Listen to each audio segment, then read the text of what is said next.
We are live. Hi, this is Bill Holton from Field Trial Central. I'm just getting together tonight with Tommy Rice from Diamond Art Kennels. He's a shooting dog handler out of Thomasville, Georgia. One of the top shooting dog handlers in the country.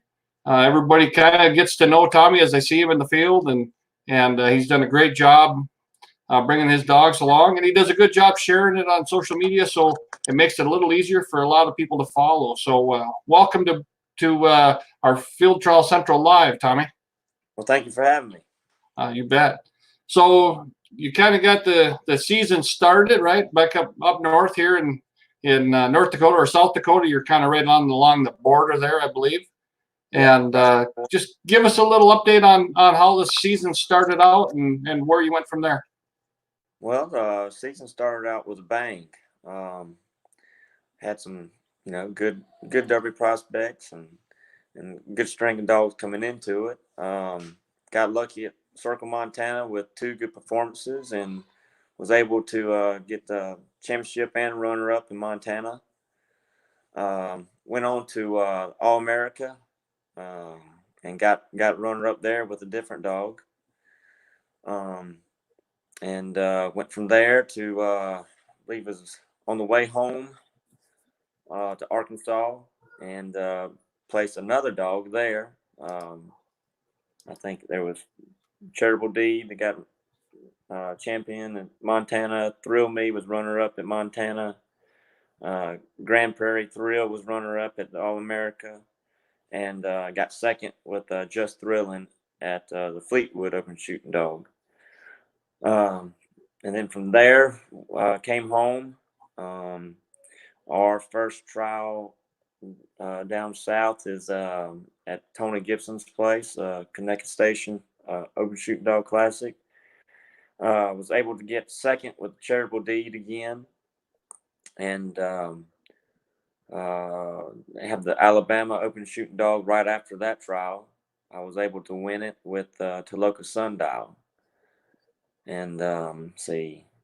So that's probably where Toluca Sundial kind of got hot about that time. I mean, that dog ended up having a really good season. Yeah, she had a good season. She's a pretty much a first year dog. She got ran by maybe 1 or 2 trials last year as a first year dog. My buddy Jason Loper broke her, whelped her, and bred her. He placed her in some derbies. She had a very good derby season a couple years ago. I actually placed her at the Georgia Derby Classic.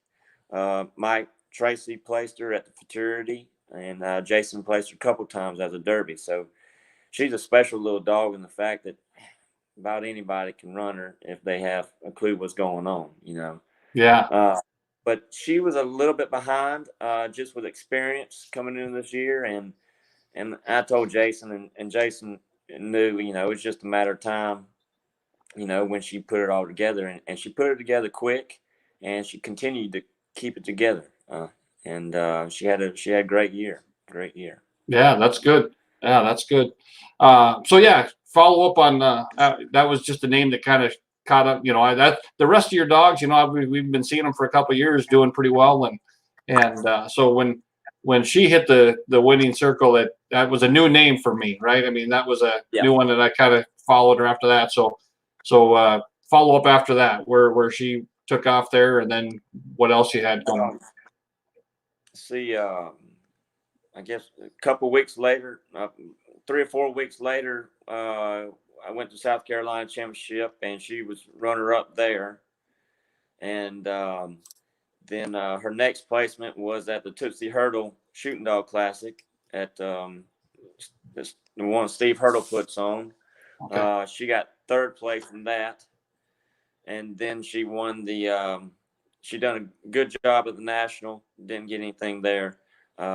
But did a good job, and then she got lucky, and the stars lined up for the celebration trial a couple weeks ago that had 99 dogs in it. So yeah, that was a huge one. That was a huge win. Yeah. That's as big a shooting dog stake as I've seen in a lot of years. The shooting dog there was a few years back, where the Masters was getting to be that big, a few times, and there was some of the Michigan and the Egyptian, remember some of those were, but I know when that really stood out when I saw the number of dogs they had for the celebration. So that's that really lends well. that was probably that's the biggest one I've won. I think a couple years, about 4 years ago now, the Georgia Shooting Dog Championship had I think it was 104 dogs. Okay, yeah. But those are the two biggest ones in the recent years. And the Masters a couple years ago had 81. And that's the biggest ones that I've been in. Awesome. Yeah. So your season is wound down. You're not you're now home, and what you've kind of once you leave the Prairie, you kind of are able to work pretty well from home without a lot of real big road time. But so now you're home and trying to get puppies gathered up and getting ready for the new year. So how's that going? Yeah, that's going well. We've had kind of warm temperatures, but we're able to get some rounds in before it gets really hot. Birds have been outstanding this year for the bird crop. But I've got some good young dogs coming on. There's a lot of time, and a lot of things can happen from now until the big winners on stage. But I think there's some potential there. I'm working puppies, and we actually my wife's pregnant and due in a couple of weeks, but I think we're going to induce her on Thursday morning. So maybe I'll have a new pup on the ground on Thursday. That's exciting. Yeah. So that's number 2, right? That's number 2. Yeah, good. Well, that's still easy. You can each grab one. That's not easy. It's when you get to the third one that it starts to become more work. So you're all right. That may be a couple years down the road. Yeah.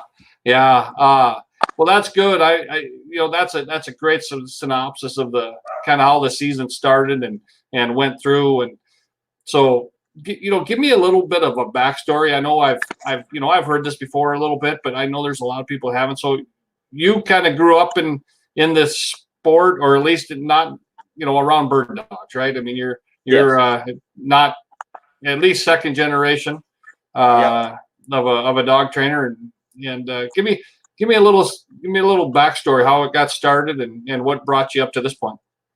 My dad's been a dog trainer for a plantation. I think this will be his 34th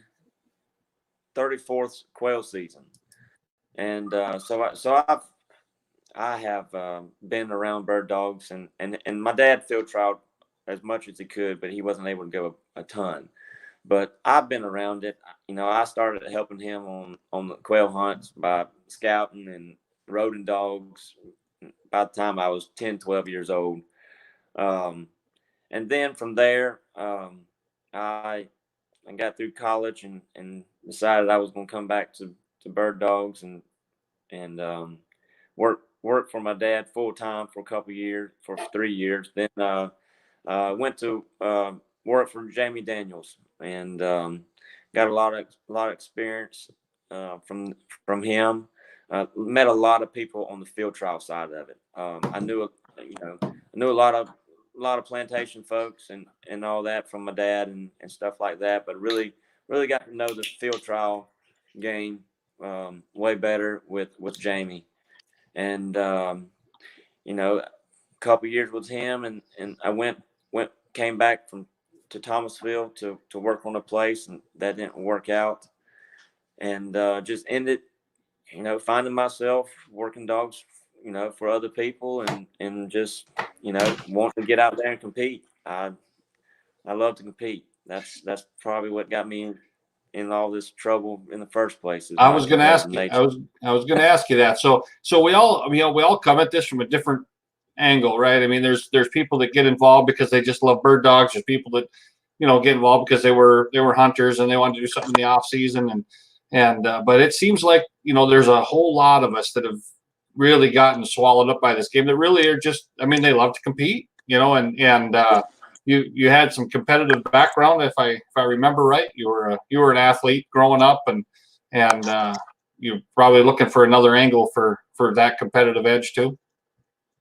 I was. I played college baseball, and when that ended, I didn't really know what to do. So being a shooting dog, or just anything all age circuit, or shooting dog circuit, that was kind of like a fairy tale dream to me at that point. I didn't know, I didn't know it was possible. I didn't know it was in somebody's. I thought somebody, I just didn't know, and now it's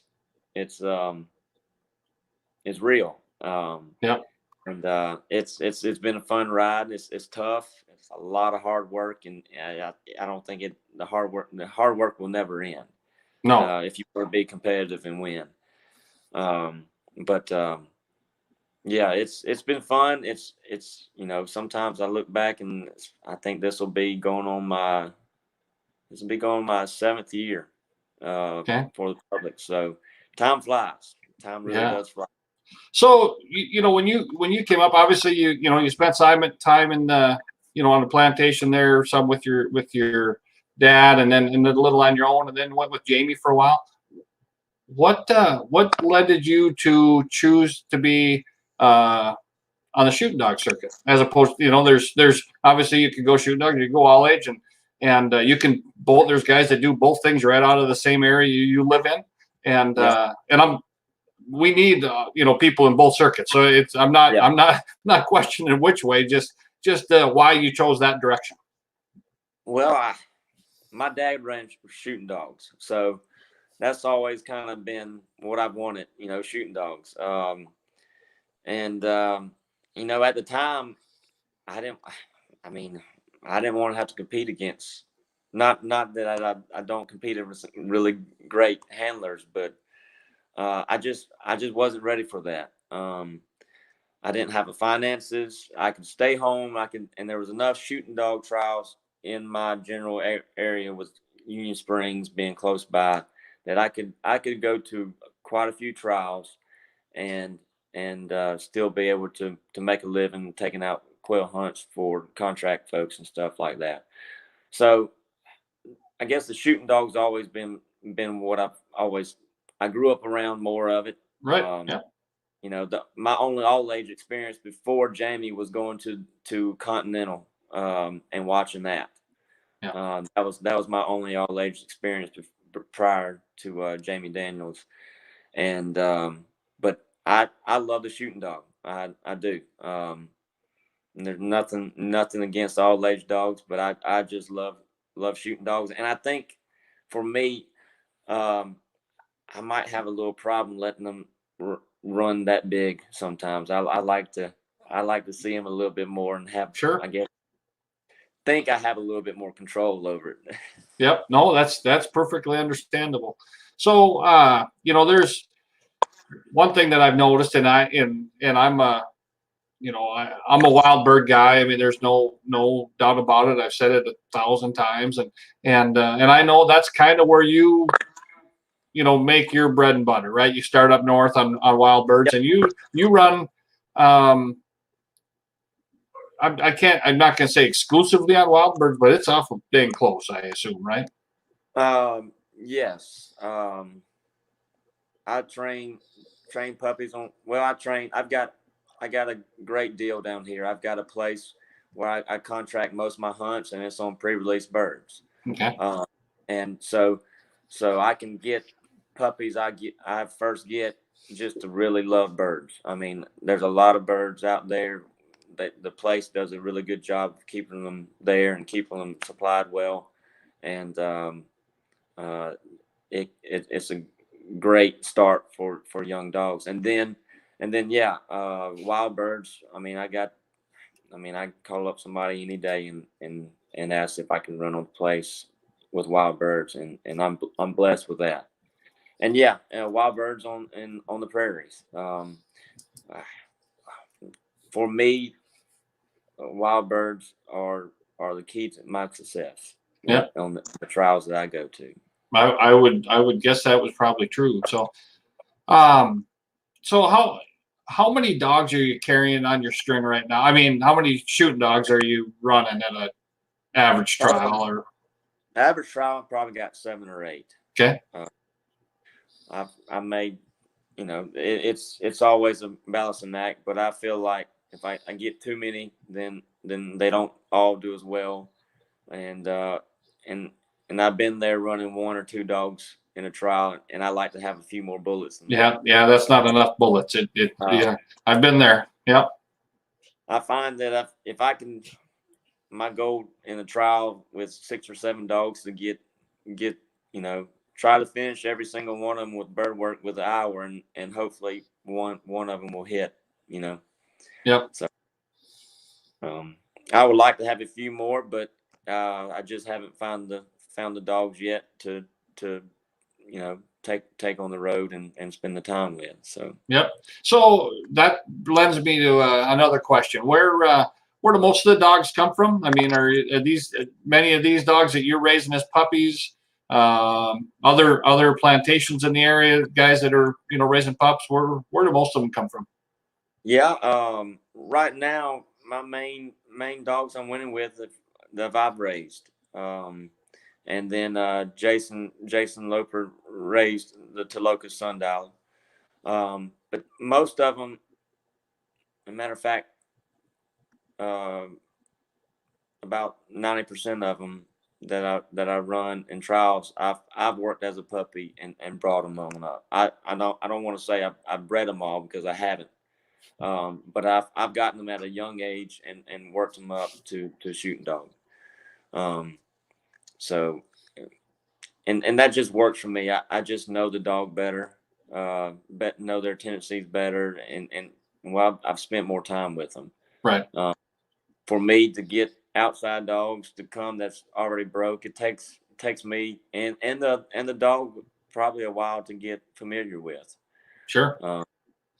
So yeah, no, that makes sense. Yeah, I thought that they seemed, that they're all fairly similarly bred. I mean, they're kind of typey, right? I mean, they all. Yeah. I mean, when we look at your dogs, I mean, that's not uncommon. I mean, especially when you're winning with them, right? I mean, those are the ones that you get along with, and they, their tendencies, and where they're going to be at different stages. So yeah, no, it makes perfect sense. So you got some good derbies coming. I hope so. That's how you get to that bit more than 7 or 8, right? I mean, that's where they're going to come from is through the minor leagues. Right, and I've learned a lot through my competitors, and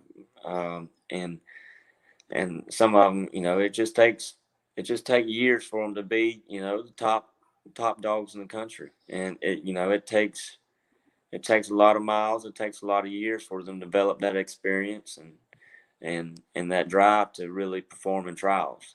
Yeah, and I come across a lot of dogs with great potential, and having dogs with great potential that just can't put it all together in the trials. And I don't want any owner wasting money on dogs I don't think can win. And I'm not gonna. If I have a dog that I own and I don't think they'll win, I'll sell them as hunt dogs. There's a lot of time invested and a lot of money, and I just don't want either one to go on something that's not going to be there in the end. Yeah, that it really becomes when you get a string, and you've got a great string right now, and you've got dogs that are tough to beat just in your own string, so it gives you a pretty good idea of what it takes. I mean, and not that there isn't a first year dog out there that they're great, right? You've worked them and you've seen them, and maybe they're not winning as a first year dog because right. I mean, they just don't have the experience. And it is tough, and it's they're not only running against a good string that you've got, but you're running against awful good dogs every single week, or twice a week, or whatever it is. So yeah, that really helps give you some perspective when you're evaluating those young dogs. Right. And some dogs you just have to give more time to. And that's the way the Thrill Me female was. Really and truly, she wasn't much as a puppy, But at the time, I didn't have many paying dogs. It was my first year going north, and I just stuck with her. You know, as a puppy, she stayed with me. She guided around birds. I don't think I ever really saw her point, but just you know, that following summer trip, it just clicked, and she's been a breadwinner for me for quite a few years now. Yeah, no, that's awesome. Give me a little insight on your clientele. You know, you've got obviously got some great owners that are going with you down the road, and have you had some that have been there right from the beginning? And I hate to say, is it easy to find owners for good dogs? I mean, you know, where are you at? You know, in that respect. It's pretty tough to find good owners. Keith Finelson's been with me from the start. He helped me out. He wasn't even big into bird dogs, but he just knew just a little bit, and we met. We became pretty good friends, and he said, "I want to help you out." And anyway, I made him a deal, and he said yes, and he owns the Just Thrilling Dog, Charitable Deed, and Thrill Me, which all three were the invitational this year. And then couple years down the road from then, Mr. Max Stidham owns the Grand Prairie Thrill female, and he's an awesome owner. You know, do anything for you, likes his dog, and is patient. And I've got some more coming. I've got some more guys that's got some young dogs. Vegas Matheson's got a really good derby this year. I think she's got extreme potential, and I hope she, you know, can grow from her experiences and mature out to be a great shooting dog.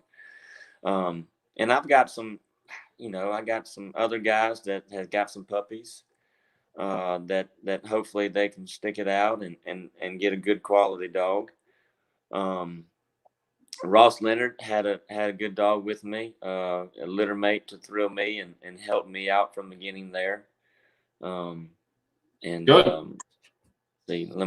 I don't want to. No, I know you don't want to miss anybody, but I put you on the spot. I know I was going to do that, but it's you know, those are just, it's one of those things we surely want to talk about. I mean, these are they're, I mean, obviously it's impossible. You couldn't do it without them, and they know that, but it's sure nice to throw you. And I got another one. John Burrow helped me out with some dogs this year. Jason, he had dogs with Jason Williams, and they're nice dogs. Jason didn't have quite the time for them, so he sent them to me, and I won a classic with one of them, and they're nice dogs. And I may have to interrupt you here in the middle of other things if I remember anyone else. Yeah, throw them out there. We want to make sure we get them recognized, because they're too important to, you know, to not throw their names out there. So oh gosh, I'm missing the biggest one. I get in trouble for this one, but Jason Loper and Toluca's Plantation. Oh, sure. Allison Stewart and Van Stewart. Yeah. Yeah, I better not miss that one. I'd get a phone call right after this. Well, at least we'd accomplish something. So, if we can't get you in trouble, it wouldn't be worth it. So, well, I'm glad. I'm just gonna say, I'm glad to see Vegas's name out there. That's great. I'm glad Vegas has got a dog that, you know, is back on the circuit. I've known Vegas a long time, so that's awesome. So, you coming back to North Dakota or South Dakota, the same place this year? Is that where you're same place? Okay. We've moved facilities just a mile down the road. Okay. We got the same training grounds. Same grounds. Okay. Yeah. Good. When do you come up? I come up into July. End of July. Okay. Yeah. I just feel like I try to spend a little bit more time with my family when it's hot up there. It's still hot up there, and try to get a little bit more roading done. So when I do get there, I can hit the ground running. In our area, we've had, you know, cattle pastures and all that can have spirit grass. So I wait as long as possible to let that spirit grass dry Yeah. up and blow away. But Yep. that seems to work the best for me. I can satisfy my wife, and I also I miss home. Yeah. Oh, absolutely. Yeah. No, it's hard to be gone that long, and obviously it's working, right? I mean, you're ready when you get to Montana the last 2 years, Yeah. for sure. And unless it's more than the last two, but I know the last two have been awful good out there, but No, I don't remember. last two I've been good. Yep. Yeah. What else here? Oh, wow. You mentioned the Invitational. I don't think you mentioned the Invitational when you went through your season. I don't know, but you had 3 dogs in the Invitational? Yeah. I guess to follow up after that, I guess we started talking about Sundial. Yep. One the Gulf Coast will thrill me. That's when she started off in Montana, but that's when she got another big win. Then again at the Tootsie Hurdle, got first with Touches Two-Step, John Burroughs' dog, and then went to the Invitational and won the Invitational with Thrill Me. Yeah. Then the last trial there that place was the Celebration. Was the Celebration, yeah. Celebration. Yeah, that's it. The Invitational to me, obviously, that's a great trial. That's you're there with the best of the best, and the fact that you're there with 3 dogs is awesome. I love that trial. I remember I was talking to Sean Kinkler in Circle, Montana about 3 or 4 years ago when I really started, going with these dogs, and I told him, I that was my goal, to get a dog in the Invitational, and he told me, you got to go. That's about all you got. You got to have good dogs, and you got to go. And anyway, ended up, just being there is an honor for me. Yeah. And to win it was, that's a dream win for most people who run dogs. And that was an awesome. I loved it. I loved it. The dog did great. I hardly did anything. She just did the job for 3 days. She really did.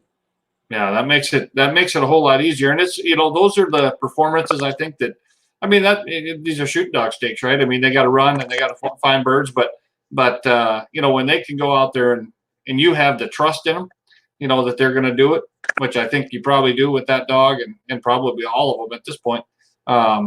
It's really, really a comfortable feeling. It is. Her the Sundial at the later part of this year, I felt like I was going to get the ground race I needed. It was just how the weather drawed up and how the birds played out, whether they were going to get enough birds pointed to be in the winter circle. But those 2 dogs really turned it on at the end of the spring. And like I said, I felt like the ground race, the handleability, the run was going to be there. It was just whether the birds were moving that hour or not. Yeah. Yep. Well, that's part of field trial, and especially, when wild birds are pre-release birds, birds that have been out there a while. That's, it's just like, any good hunting performance too, right? I mean, the birds got to be moving, or else you're not going to find them. So, exactly. Yeah, that's great. Great. Congratulations on the Invitational win. When I saw that, I was really, really happy for you.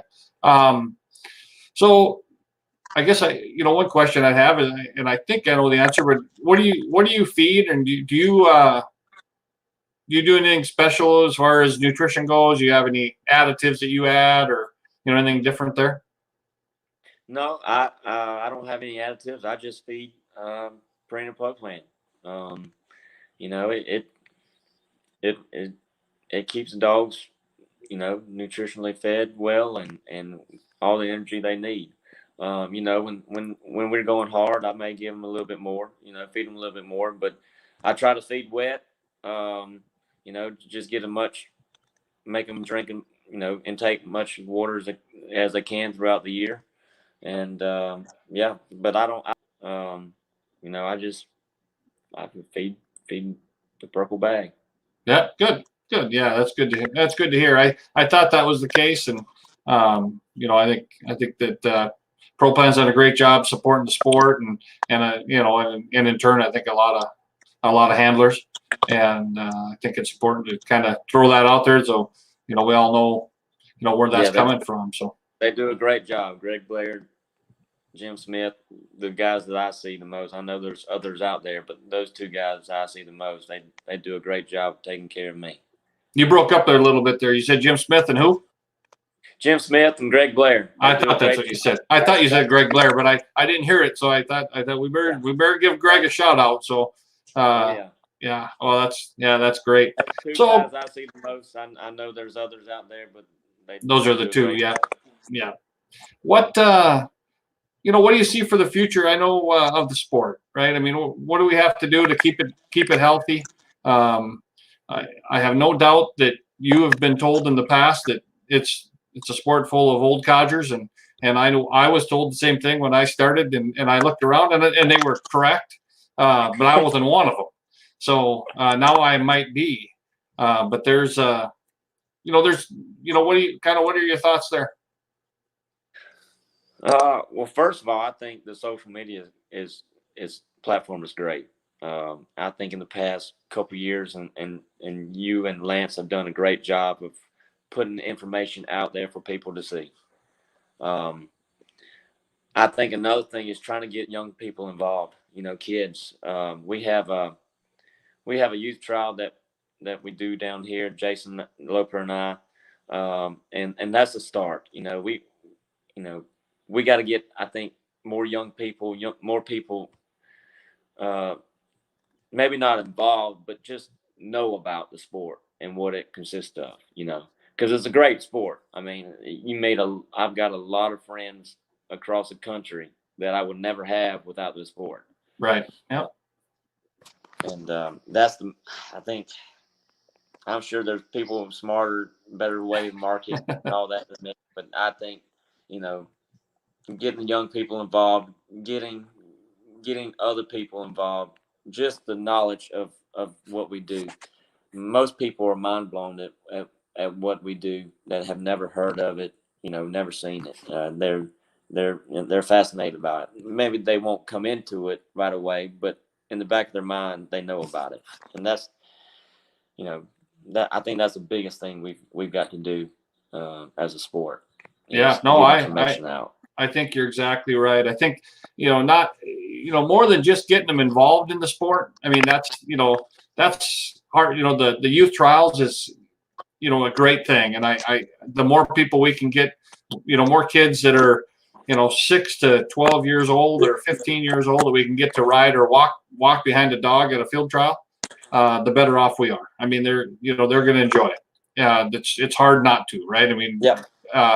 But to get them around it is so important. We've got everything that kids want. I mean, when they get outside. I remember a few years ago, Alan Vincent said, when I was a kid, all I wanted to do is ride horse and shoot guns and play with dogs, and that's all I do now. And who didn't want to do that, right? I mean, so that's the kind of stuff we get to do. And I think that one thing that's important, and a lot of people get started in the sport, or they kind of come in, we'll call them, adult onset field trialers, right? They show up, they've got their first dog, or maybe it's their third pointing dog, and finally they decided, hey, I want to go try this. And but what just about everybody that I know that has stuck in this sport has found a mentor, right? Or multiple mentors. And one that I just thought of for myself, but you're talking about the youth trial, Jim Tandy, which obviously and Jim was one that was there for me when I first got started. I mean, he and I learned a ton from Jim, and probably I don't know if I could say that I wouldn't be around without it, because it's hard to shake it. As soon as I got there, I knew this is something I wanted to do. But he was, and not only me, it was lots of other people. But and we were talking about having the kids trial. Jim used to run a trial at his place in the spring, just a planted bird, weekend walking trial. And at the end of the trial, there was we called it the Puppy Bowl, right? All the kids grabbed a puppy, and they all headed and off they went, and they got awards and just had a blast, and my kids were part of that at the time, and I those are the things that they remember, right? I mean, they remember it forever, and hopefully at some point when things are right for them, they'll end up going to more field trials and taking their kids. But we know it's hard, right? We know it's a hard sport to do. It's a hard hobby to do. It's not free. I mean, but nothing that's worthwhile is. So I always kind of want to just throw that out there that for people that want to get started, make sure when you go, people are there. I mean, and most of us, not everybody's going to be a mentor for everybody, right? I mean, but you'll find someone that you click with, and you'll find some you don't. And just if you want to be around this sport, you'll find people to help you. Has been my experience anyway. That's right. That's right. Yep. So one thing I do want to throw out there, I didn't say it at the beginning, but this broadcast is going live, obviously, on Facebook. It's going live on YouTube. The broadcast will be stay on Facebook, and it'll stay on YouTube for all time. And feel free to everybody share them. Like it, send it out there. Let us know what you think, and give us the idea, and we can keep doing these if there's something people enjoy to see. We're getting pretty good feedback, I think, so far. I think Lance has got an interview planned for the end of April with another kind of not a handler, but a nutrition expert, and I've got someone else coming on Thursday night. We got Robert Ecker going to come on Thursday night, so we're gonna try to hit as many venues as we can. There's field trialers and field dog trainers from all over the country that and right now, obviously we're in a little bit tough times. Everybody's trying to stay close to home, but luckily I think Tommy's not having a problem going to work every day. You can social distance just fine from where you're at, I would assume. I can social distance just fine out in the woods on a horse. I mean, I think I told somebody the other day I see about 5 or 6 people a day. That's my wife, my son, my father-in-law who's helping on the house right now, and Jason Loper, and maybe his help. That's about all I see every day. Yep. That's it's not the world that everybody lives in, but the lucky ones do, and you can see that background of mine is pretty much where I live. So I do get to see people, or have to see people every day, but it's not that hard to stay away from big groups. So we can do what we want to do, and still not have to be locked in the house. So anything else, Tommy, that you want to? Oh, someone's got a question here. I want to get this one up here. This will be a good one for you. All right. What's favorite trial ground to run on? Anyone I win at consistently. Seems to be all of them. Probably, I've got several of them. On the prairies, it's probably Circle, Montana.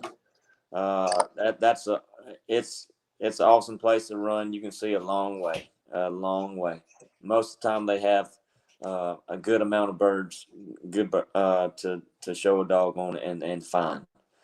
I like Sedgefield Plantation, where we have the national championship. Those are for the Piney Woods. Those are probably that and either the Masters, Nonami, and Wildfare Plantation are probably my most favorite grounds to run on.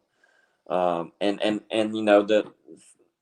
the Billy Kerr in South Carolina, that place we run the celebration on is beautiful. And most of these places, I think you can run a shooting dog or all age dog with no problem at all. But those are the three or four favorite grounds I have to run on. Yeah, I could believe it. Hey, speaking of coming from the prairie, so obviously Circle's big country, right? I mean, and I know that Right. the grounds you work on in down in the southwestern North Dakota, northwestern South Dakota, has big areas like that, obviously. But you're not letting those dogs roll there like they can when they get to Circle. I would assume. But what are you finding when you make that transition going from Circle, and then you work your way south? I mean, how much do you find a difference in the dog, or how long does it take for him to adjust, or does there, when you get to the Piney Woods, I know that's a big question in what we do, but I really have not seen much of an adjustment. I want my dogs to hunt on independently on their own and cover wherever grounds they are to the edge. When I say that, I want to fill up the country, but I've also got dogs that want to be with me and check in with me for the most part. Yeah. So, I've seen dogs where I got some dogs that are young. They run big on the prairie, and when they get in tight grounds that I go to in the south, run is big. They check in with me, but then they get to some big open pockets and they run a little bit too big, for shooting dog. I've had that sometimes, but to answer the question, I really don't see that as a big adjustment for the older dogs anyway. right? Younger dogs, I think sometimes the younger dogs get a little come down back to Piney Wood, stretched out on the prairies, get them back down here. They might be a little short, and just a bit. So just gives their confidence to go on and hunt the way they need to know and know how to do.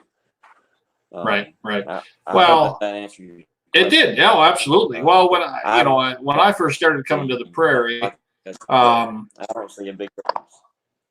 Yep.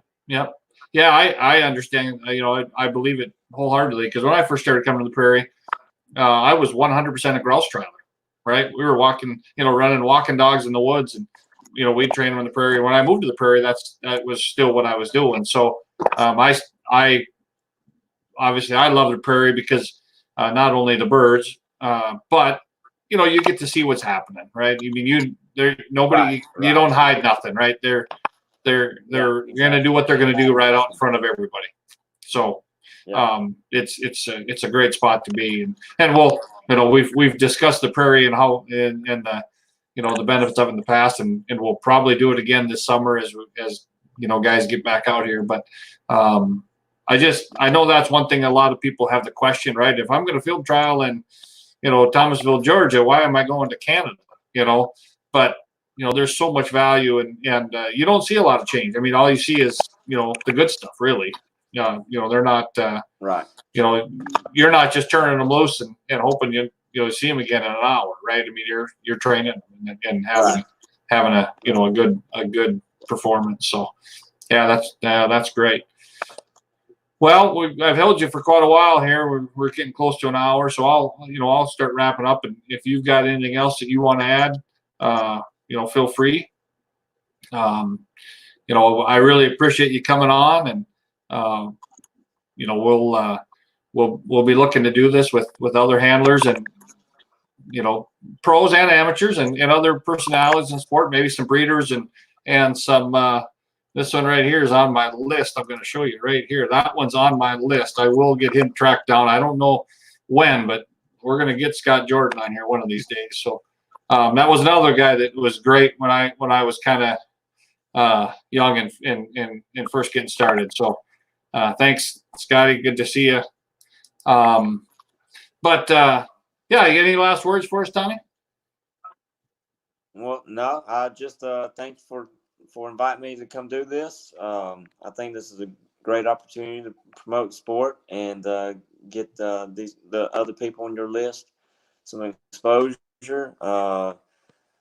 Everybody has great insight that people may do it different from me. Others may do it different from me. Do it the same, have same tendencies, but as just my opinion, you can learn something from everybody that you come in contact with about bird dogs and field trialing and that. No, great job, and again, thank you for allowing me to come on here and speak. Absolutely. Well, thanks a lot, Tommy. We really appreciate you coming on, and we're honored to have you, and I'm glad you're on the shooting dog circuit. We need if you find any more, get Jason out there hitting the road a little bit more too. We need as many people as we can out there pounding the pavement and having some fun, following these shooting dogs around. And it's great to see you in the field, and continue with the good luck. But I guess this week we probably got to concentrate on the new pup. So congratulations with the new baby coming, and good luck there. Yeah. And we look forward to hearing the results. So with that, I will sign off for Field Trial Central Live, and you bet. There you go. Tommy's gone. Hey, everybody, thanks a lot for joining us. Make sure you share this, like it, get it out there on social media, get it to all your friends, field trialers, bird dog people, and the like. And we will keep doing these, and we will hope to see you here again on Thursday night. Have a great night. Thanks.